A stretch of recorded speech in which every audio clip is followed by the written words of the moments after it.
اور طلاق والی عورتیں 3 حیض تک اپنے تئیں روکے رہیں، اور اگر وہ اللہ اور روز قیامت پر ایمان رکھتی ہیں تو ان کو جائز نہیں کہ اللہ نے جو کچھ ان کے شکم میں پیدا کیا ہے اس کو چھپائیں، اور ان کے خاوند اگر پھر موافقت چاہیں تو اس مدت میں وہ ان کو اپنی زوجیت میں لے لینے کے زیادہ حقدار ہیں، اور عورتوں کا حق مردوں پر ویسا ہی ہے جیسے دستور کے مطابق مردوں کا حق عورتوں پر ہے،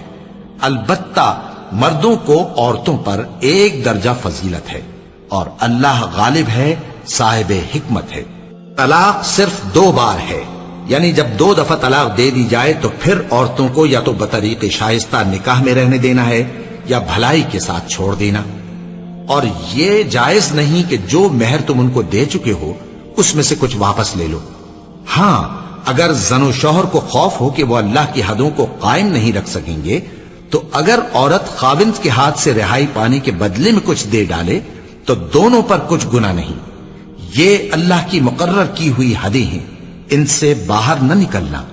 اور جو لوگ اللہ کی حدوں سے باہر نکل جائیں گے وہ گناہگار ہوں گے۔ پھر اگر شوہر 2 طلاقوں کے بعد تیسری طلاق عورت کو دے دے تو اس کے بعد جب تک عورت کسی دوسرے شخص سے نکاح نہ کر لے اس پہلے شوہر پر حلال نہ ہوگی۔ ہاں، اگر دوسرا خاوند بھی طلاق دے دے اور عورت اور پہلا خاوند پھر ایک دوسرے کی طرف رجوع کر لیں تو ان پر کچھ گناہ نہیں، بشرطے کہ دونوں یقین کریں کہ اللہ کی حدوں کو قائم رکھ سکیں گے، اور یہ اللہ کی حدیں ہیں، ان کو وہ ان لوگوں کے لیے بیان فرماتا ہے جو علم رکھتے ہیں۔ اور جب تم عورتوں کو 2 دفعہ طلاق دے چکو اور ان کی عدت پوری ہو جائے تو انہیں یا تو حسن سلوک سے نکاح میں رہنے دو یا بطریق شائستہ رخصت کر دو، اور اس نیت سے ان کو نکاح میں نہ رہنے دینا چاہیے کہ انہیں تکلیف دو اور ان پر زیادتی کرو، اور جو ایسا کرے گا وہ اپنا ہی نقصان کرے گا۔